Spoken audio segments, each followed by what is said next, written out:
Right, hello, this is Mama Jess, and I am going to be showing you how to both burn the ends of ropes and or whip the ends of ropes.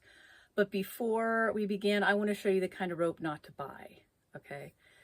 These are really stiff and not easy to work with. I mean, every rope might have its utility as far as if you want some kind of funky rope in the back of your truck that you don't care if it gets the weather on it and just thrashed, and you want to be able to tie up junky stuff and throw it out in the yard. That's fine using this stuff. But otherwise, this stuff is way too stiff to tie with, okay? So look at the difference. Look at this one. See how floppy it is? There's a looseness to it, okay? A pliability, that's what we're looking for. Same with this, okay? These are some of my favorite. I get these from West Marine, and they're on big spools, and you can get however, in whatever length you want. But these are really loose and nice, as well as this diameter, which I work with almost exclusively now. Okay, it's about 3/8 inch. Much looser than these. See, stiff. We don't like this. Also, you can see if you don't whip or burn the edge of rope, this is what happens to it. It turns into like a big pom-pom. Okay, so no on this kind of rope unless you just need a cheap, 50 feet worth of rope and for whatever you're doing. Okay. I wanted to show you some of the ropes that I have whipped. This was whipped with a needle and embroidery floss. Okay. This is embroidery floss here. Get a better color. Okay. And you can get these at craft stores. But I really like this style, and it's actually very pretty. Also, some cool things you can do, you can create a little eye on it, okay? Rather than do the fancy splicing, which requires a certain kind of rope, you can do that here. So I've done that. And notice that I use contrasting color because I want to be able to see the end really easily. I don't want to look at a rope that maybe was on the ground, or I'm working with it somehow and I can't find the end. Okay, so that's annoying. So I like it to be a quick look. Okay, so I'm going to show you how to whip the ends of this one here, and then how to burn the ends of this paracord, okay? All right, here we are. So I'm going to show you how to burn the end of paracord. The reason this is important, as I shared in the other video, is that there was a ship captain and synthetic rope was becoming popular. They just burned the end rather than whipped it, and it formed a very sharp knife-like edge. And as it passed through the man's hand, one of his sailors, it cut his hand right open. So he was really not impressed with the synthetic rope world and this quick burning process. So I try to take some time and make sure that it's smooth to the touch when I do it, okay? So let's begin here. So you want to make sure there's kind of the guts on the inside. You don't want those to pull out. You want to make sure that this outer sheath is pulled over, okay? So when I go to do this, I am not torching it. I don't want to start a big fire on the rope, so I just kind of hit it lightly and I melt. I'm looking for a certain bubbling that starts happening. It's not charring too bad, but it starts forming a nice bubble at the end and bubbles on the edge of the sheath part. Once it gets the look that I am looking for, I know that I can start forming it. So I wet my finger and my thumb, I wait just a little bit, and then I begin to move really quickly to soften it, okay? Already that's a really nice edge. There's nothing really hard about that. Okay, I'll do a little bit more. Eliminate any roughness.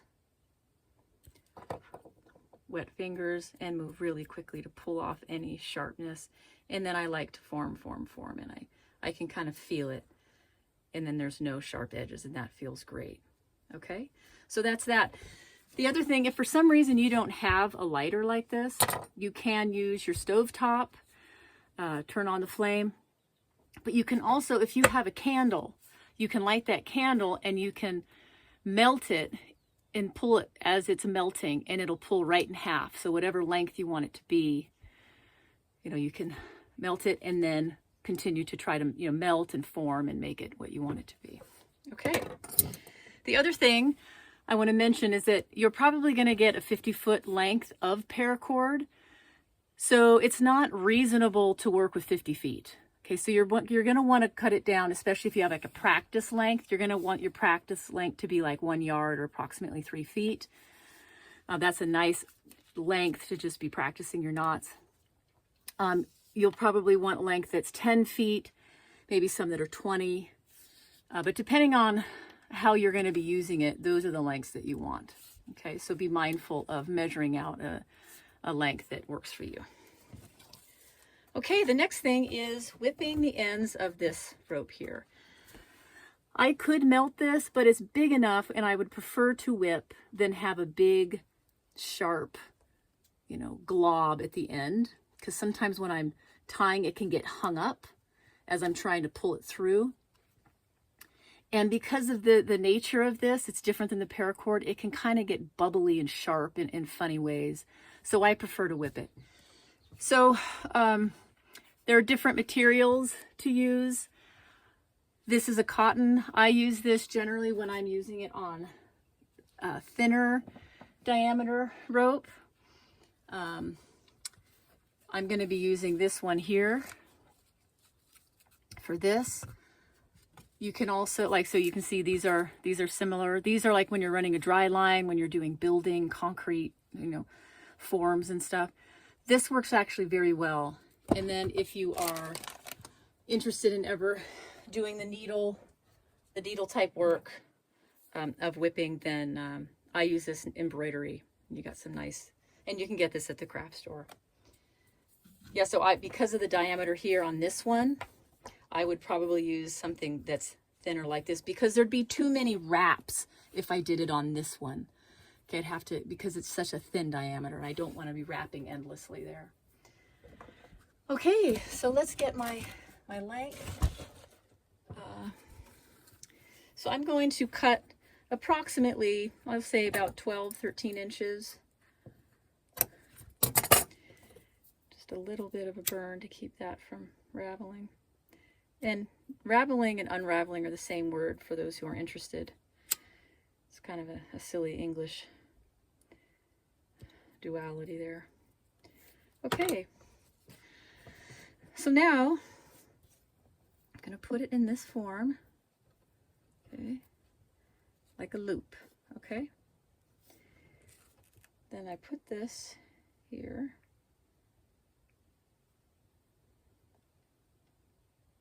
And I allow this tag to hang out past the end, okay? So you can see how it's in my hand. Then I'm going to begin to wrap very tightly, and making sure each wrap is snug with the one that was before it. Okay, keep the same tension.